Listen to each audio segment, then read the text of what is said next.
Long shadows stretched across the valley, where the dense forest yielded to a rugged landscape of rocks and cliffs. This remote section of the Appalachians, rarely trod by human feet, guarded its secrets from the prying eyes of civilization. Locals whispered tales of a hidden cave system, stories that had only recently reached the academic community. They spoke of a chilling, profound silence pervading the area, an almost palpable presence. This phenomenon piqued the interest of many researchers, yet none had dared venture deep into its source. Several miles from the nearest town, our base camp buzzed with activity. Tents were pitched, equipment meticulously checked and rechecked, and maps spread across the makeshift tables. This expedition, funded by a grant from the Historical Preservation Society, aimed to uncover the truth behind local legends and document any archaeological significance the cave might hold. It was here I met my team. Our guide, Finn, a seasoned mountaineer intimately familiar with the region's treacherous terrain, warned us of unpredictable weather and peculiar magnetic anomalies known to disrupt compasses and communication devices. "This place has a way of changing the rules on you," he said with a stern look. We nodded, understanding the risks, but our resolve was firm. The promise of discovery was too compelling to ignore. The approach to the cave's entrance led through a thick forest, its canopy so dense it felt like dusk even at midday. The air was cool, moist, and redolent with a rich, earthy scent of petrichor. As we trekked, the forest's natural sounds were oddly muted, as if the environment itself held its breath. We were heading toward what locals called the Whispering Thicket, named for the way sound seemed to bend and warp amongst the trees. Emerging from the thicket, the landscape opened to reveal the cave's gaping maw. It was larger than anticipated. A dark void in the side of a towering limestone cliff, flanked by towering oaks, their branches twisted as if reaching out to ward off intruders. Faint, time-eroded carvings on the cliff face hinted at the cave's significance to those who once revered it. The cave's history was a blend of folklore and fragmented records from early settlers who spoke of a cursed place shunned by the indigenous people. They described a silence capable of quelling the loudest storm and shadows that defied the logic of light. Academics had long debated the truth of these accounts, some dismissing them as mere superstition, others speculating about a potential, undiscovered historical site. As the day wore on, we established a perimeter and began preliminary surveys. The cave's entrance beckoned, an enigma carved into the cliffside by forces both natural and perhaps supernatural. Reese, the historian, pored over old texts and maps, searching for any reference that might offer insight into the cave's past. His excitement was palpable. This was the kind of mystery that could redefine our understanding of the region's history. Nightfall brought an unsettling calm. The usual nocturnal sounds were absent. Around the campfire, we discussed our descent strategy. An electric anticipation filled the air, the kind only the prospect of venturing into the unknown could inspire. Tomorrow, we would step into the abyss, into a world untouched by light, ready to confront whatever secrets it had guarded for millennia. The first light of dawn crept across the sky, painting the clouds in shades of pink and orange. Sunlight filtered through the leaves, dappling the tents of our makeshift camp. The morning's tranquility starkly contrasted with the undercurrent of excitement rippling through our team. Today, we entered the cave, a portal to a world unseen by those before us. Willow, our geologist, was already up, her boots crunching on the frost-covered ground as she examined the rock formations surrounding the entrance. She would read the Earth's story, interpreting the language of stone and sediment undisturbed for eons. Her tools clinked together as she meticulously checked her gear, her gaze analytical and focused. Ivy, the cultural anthropologist, joined her, her own eyes bright with anticipation. She carried her camera and notebook, ready to document any evidence of what lay inside. To unravel the social fabric of those who once held this cave sacred. To understand their customs, their art, and perhaps their fears. Finn oversaw the rigging of ropes and anchors. His spelunking experience was vital to our safe passage through the cavern network. Reese, the historian, cross-referenced old expedition journals with his modern maps, searching for any clue that might give us an advantage. And then there was me, the team leader and ecologist, tasked with understanding the cave's living systems, the delicate balance of life forms adapted to eternal darkness. I double-checked my pack, ensuring my sampling kits were ready and my recording equipment functioning. As the sun rose higher, casting the entrance in a less ominous light, we gathered for a final briefing. I looked at each member of my team. Their faces were a mosaic of determination and a thirst for knowledge. "Remember," I instructed, my voice steady despite the flutter of anticipation in my chest. "Stay within sight of each other and keep your radios on." We didn't know what we would find, but together, we had the skills to face it. With that, we approached the cave. Finn led the way, his lamp cutting a swath through the darkness that awaited us. One by one, we crossed the threshold, leaving the morning light behind. The cool breath of the cave welcomed us into its depths. We made our way downward, the rope steady in our hands as we traversed the steep incline. The beams from our headlamps cut through the pitch black, allowing us to navigate the narrow passage, its constricting rocks our path. Rocks and pebbles, dislodged by our descent, clattered into the unseen depths below. The air was cool and still, carrying the scent of damp earth and the mustiness of long undisturbed spaces. In some places, we had to turn sideways to squeeze through, the cold stone pressing against our backs. Then, suddenly, we emerged into wide caverns, their ceilings lost to shadow, the ground beneath us firm and sloping gently downward. Stalactites hung above like nature's chandeliers, and stalagmites rose to meet them, forming columns that supported the weight of the mountain. Ivy stopped suddenly, her lamp fixed on a particular section of the wall. The rest of us paused, our lamps converging on the spot she indicated. The light revealed a sequence of inscriptions etched deeply into the rock. Complex patterns suggesting a meticulous hand. These markings were ceremonial, indicative of worship and veneration. I stepped forward for a closer look, my shadow merging with the ancient carvings. The symbols were intricate, intertwined with figures that could be human or perhaps representations of something beyond our understanding. "It's like the name of a god," I said, the notion settling uncomfortably in my mind. The silence felt even more profound here. Reese, his lamp highlighting another portion of the artwork, joined the discussion. "Or a warning," he proposed, his voice echoing slightly. His face, lit from below, cast dramatic shadows across his expression, making his suggestion seem all the more ominous.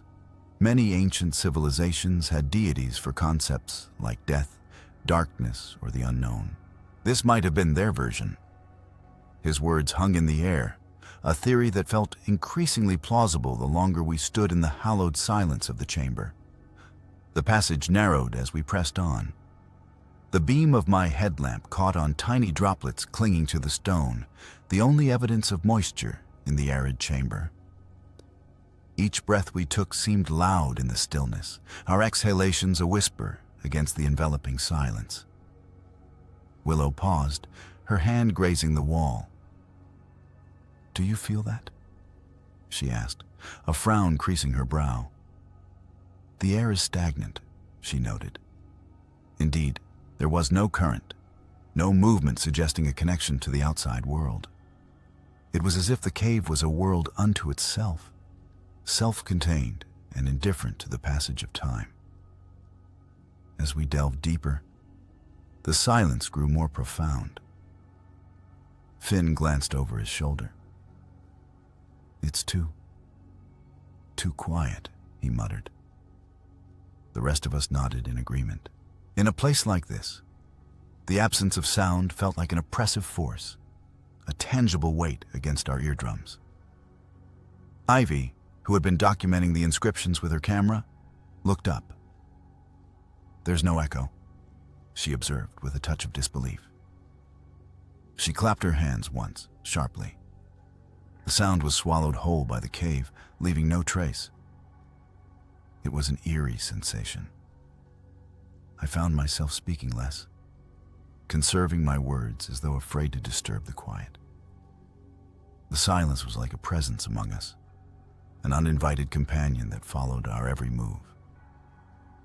Our path forward was winding, the cave floor uneven, littered with rocks that had fallen from the ceiling over countless years. We navigated carefully, our lights casting shadows that danced around us. We should be hearing our footsteps, the rustle of our clothes, anything. Willow said, her voice barely above a whisper. The rest of us were thinking it, but hearing it voiced aloud made it all the more disconcerting.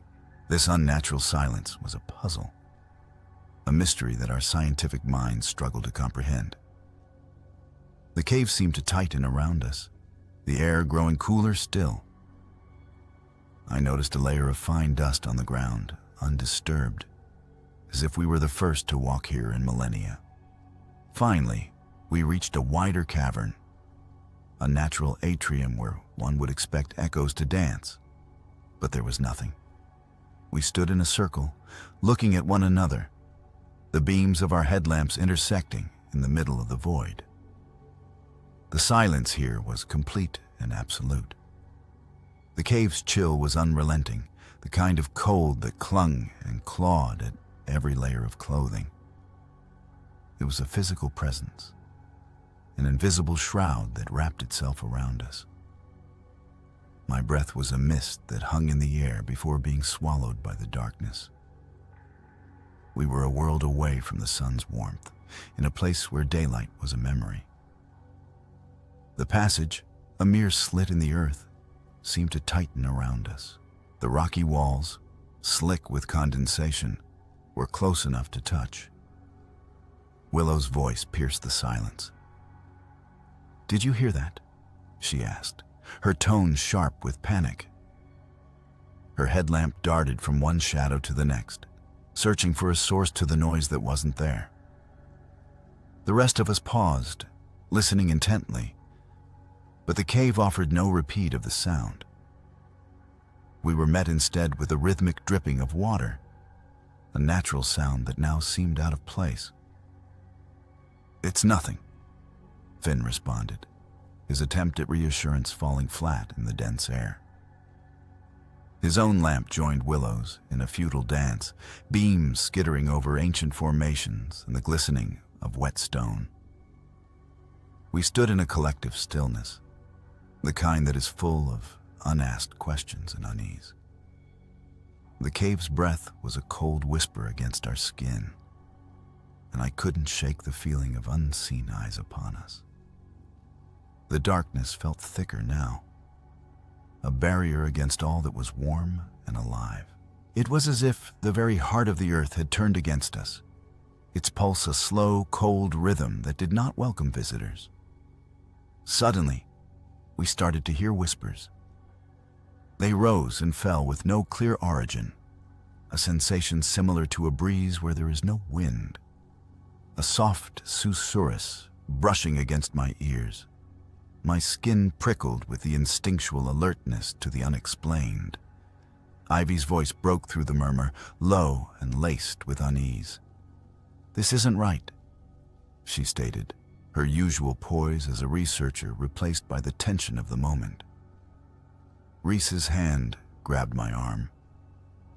In the faint glow of our headlamps, I saw the concern etched on his face.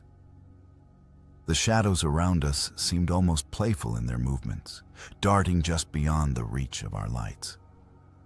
"There," Reese said urgently, pointing to a fleeting shape that danced at the periphery of our circle.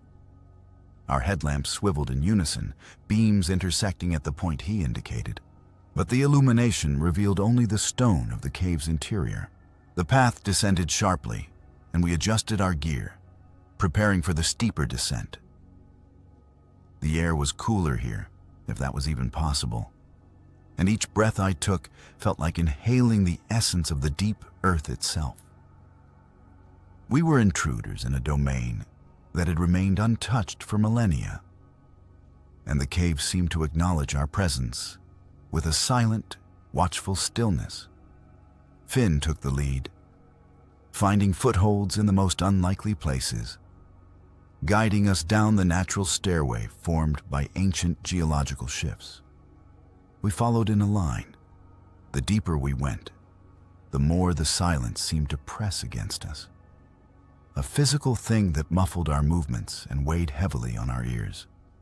Reese was mumbling to himself about the cave's potential significance, speculating on the rituals that might have taken place in these very chambers.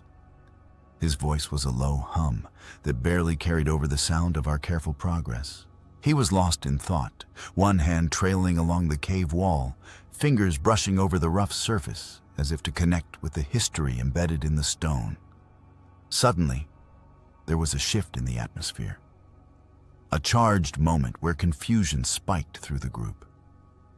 I turned around, counting heads by the beams of our headlamps. And that's when I realized we were one short. "Where's Willow?" I asked, my voice sharper than I intended. The group stopped, and we called her name, our voices strange and out of place in the vast silence of the cave. There was no response, no echo of our calls, just the oppressive quiet that swallowed the sound. We retraced our steps, searching with a growing sense of desperation. But we came up empty. Willow's absence hung over us like a dark cloud. We pressed on through the cave's winding passages. Our steps were more cautious now. The reality that one of us had vanished without a trace was a cold weight in my stomach. We kept our headlamps trained on the path ahead and on each other. The silent agreement was clear. No one gets left behind. The cave seemed to respond to our tension, the air growing heavier, as if charged with an unseen energy. Ivy kept her camera poised, a futile attempt to capture evidence of what might be lurking just beyond the reach of our lights. Her hands were steady, but I could see the fear in her eyes every time the flash illuminated the darkness. "We should mark the walls," she suggested, her voice barely above a whisper. "Just in case." Reese nodded in agreement, pulling out a piece of chalk and making a small X on the cave wall. "So, we know we've been here," he said, his hand trembling as he marked the stone, the chalk leaving a shaky, uneven line. Finn's usually impassive face was etched with concern as he kept count of our remaining team, his eyes constantly scanning the environment. "Keep close," he instructed, his voice a low rumble in the quiet. "Watch where you step, and watch out for each other." The cave seemed endless, a labyrinth of tunnels and chambers that twisted and turned upon themselves. The light from our headlamps was a small comfort, pushing back the darkness that seemed eager to close in around us. We were a tight group now, moving as one, our senses heightened to every sound, every shift in the air. It was when we were navigating a particularly narrow section of the cave that I noticed the silence had deepened. I turned instinctively, counting heads. And that's when my heart dropped. "Where's Reese?" I asked, my voice echoing off the close walls. There was no answer, no sign of him. He had been just behind me, his presence a constant for the past several hours. Panic set in as we doubled back, calling his name into the void. The walls seemed to mock us. The markings Reese made with his chalk were now reminders of his absence. Ivy's flash went off repeatedly, casting stark white light over our frantic faces. "He can't have just vanished," she said, but her voice betrayed her disbelief. We huddled closer, the threat of being taken by whatever dwelled in the cave.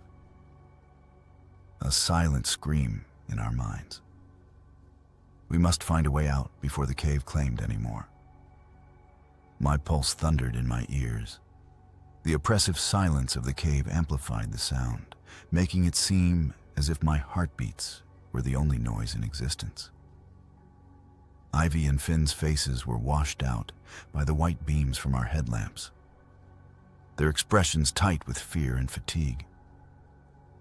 The cave's atmosphere was dense, a viscous presence that seemed to cling to every surface and fill every crevice with its weight. The silence had a quality to it that was almost sentient, as if it were an entity in its own right, following our every move with predatory interest. I broke the heavy stillness with my voice, attempting to pierce the quiet that had become our enemy. "We have to keep moving," I asserted, fighting to infuse my tone with more confidence than I felt. Finn gave a short nod. His movements were measured, each step taken with cautious precision. Ivy followed close behind. We eventually came across a large cavern. The ceilings were so high they were lost to shadow far above.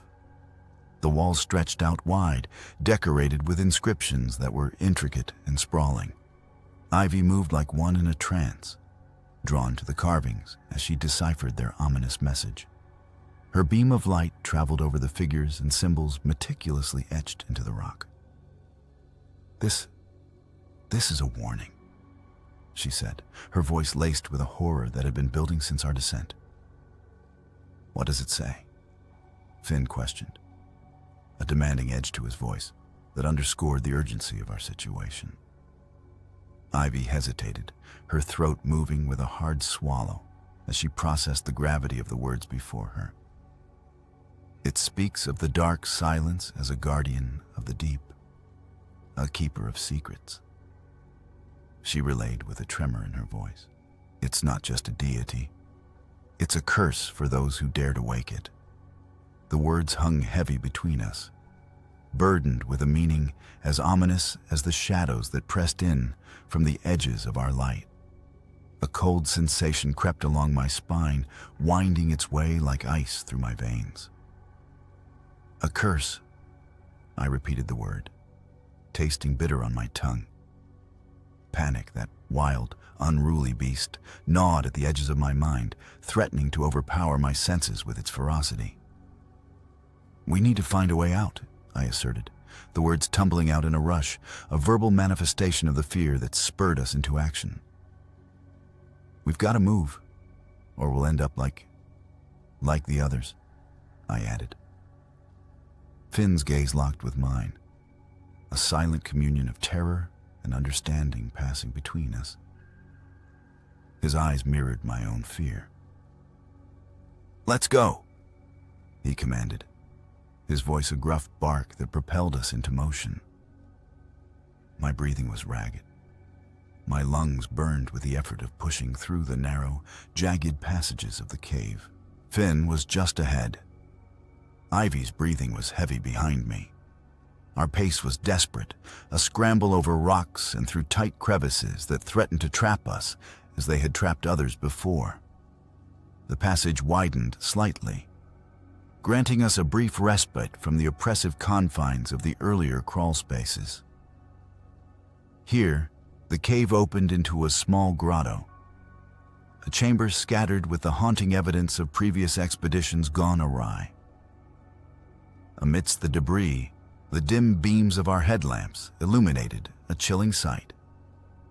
Finn's light fell upon a rusted climbing axe, its handle worn, the metal eaten away by time and the damp cave air. Nearby, a shattered helmet lay. The silence seemed to deepen as we took in the sight. A respectful pause for the stories that ended here, their final chapters written in the dust and darkness. My gaze caught on a leather-bound journal, its pages swollen and warped by the humidity. I picked it up. The cover crumbled under my fingers. The writing was so faded, it was unreadable. Ivy was motionless, her eyes fixed on a collection of bones that rested against the far wall. Beside the remains, a small pile of personal items was carefully placed. A rusted pocket watch, a few coins, and a locket with a faded photograph. As we moved to leave this space, I couldn't help but glance back at the lonely grave one last time. The eerie quiet was broken only by the sound of our own footsteps and the occasional scrape of our gear against the rock. The air was still, as if it were holding its breath, and the darkness felt absolute. We rounded a corner, and the narrow beam of my headlamp fell on a formation that looked eerily like a figure emerging from the darkness. I startled, my heart leaping into my throat, but a second glance revealed it to be a stalagmite, shaped by years of dripping water into a hauntingly human form. Then, without warning, the floor beneath Ivy gave way. A hidden crack, a mere shadow on the ground that none of us noticed, opened like a gaping maw. She cried out. Finn and I lunged forward, catching her by the arms just in time. Her legs dangled into the abyss below. Finn's strength was the only thing that kept her from plummeting into the darkness. With a grunt of effort, he hauled her back onto solid ground, both of them panting from the exertion and fright. "I'm okay," Ivy gasped, her voice trembling. "I'm okay." But her wide eyes told a different story. Ahead, a passageway stretched upward at a steep angle, a narrow vein carved through the rock itself. "This could be it," I whispered, my voice a fragile thread of sound in the oppressive silence. It could lead to the surface. Hope, frail and precious, flickered within us. Finn approached the ascent first, his movements deliberate and cautious. He placed his hands on the rocky slope, testing for stability, then nodded back at us. Our ascent was a battle, each handhold won by sheer will. The rocks were unforgiving, sharp edges biting into flesh, drawing lines of pain that were quickly dismissed. Our survival instinct overshadowed the stinging wounds, the streams of blood that mingled with the dirt on our skin. "Keep going. We can get out of here," Finn said, though the passage offered no glimpse of an end, no hint of the world above. Something had changed. I finally had a feeling of hope. Our headlamp batteries were dying, the light flickering and weak, like the last beats of a heart. We were exhausted, every muscle aching, our breaths coming in short, sharp gasps. The darkness around us was thick, a viscous soup that sought to swallow us whole. "We're almost out of light," Ivy panted, her voice tinged with panic. "Keep close," I replied, my own voice sounding foreign in my ears. The ascent was treacherous, a relentless climb that tested the limits of our endurance. We moved instinctively, our bodies somehow finding the strength to continue despite the fatigue that cried out for us to stop. A loose rock dislodged under Finn's boot, clattering down the incline, the sound abruptly cut off as if by an unseen hand. "Careful!" I shouted, my voice sharp with fear. Finn's grim nod was barely visible in the dim light. We climbed, our progress agonizingly slow, as if we were swimming against a tide. The entity that haunted this place was close. Its presence was a chilling whisper at the edge of our senses. It was as though the cave itself was alive, its will bent on keeping us within its depths. "It doesn't want us to leave," Ivy murmured, her voice a mix of awe and horror. The air began to change as we ascended, a subtle shift that signaled we were nearing our goal. A faint breeze brushed against my face, the first kiss of fresh air in what felt like an eternity. "Do you feel that?" I asked, hope blooming in my chest. "The air, it's different." Finn nodded, a look of fierce determination set upon his features. "We're close," he said. And then, there it was, a faint glimmer of daylight, a promise of the world beyond this nightmare. It was nothing more than a speck, but it was the most beautiful thing I'd ever seen. "There!" I cried out, pointing toward the promise of salvation, of daylight. Ivy let out a sob, a sound of relief and disbelief. We scrambled toward the light, our bodies driven by a surge of adrenaline, a last reserve of energy we didn't know we had. The final push was a blur, a frantic burst of activity as we clawed our way through the narrowing passageway. The cave roared behind us, a sound that was felt more than heard, a vibration that seemed to shake the very foundations of the earth. "Move!" Finn yelled, and we hurled ourselves toward the light. We burst forth from the cave mouth, tumbling out into the open air. The brightness was blinding. The sun, a fiery orb in a sky so blue it hurt to look at it. We lay there gasping, our bodies sprawled on the ground, as the cave behind us fell silent once more. We had escaped the darkness, the entity, and the curse of the dark silence. That's the end of today's story. I hope you loved it as much as I did. Have you ever went trough something similar? Drop your story in the comments, like and subscribe for new videos every day. And to support our journey, see you back here soon.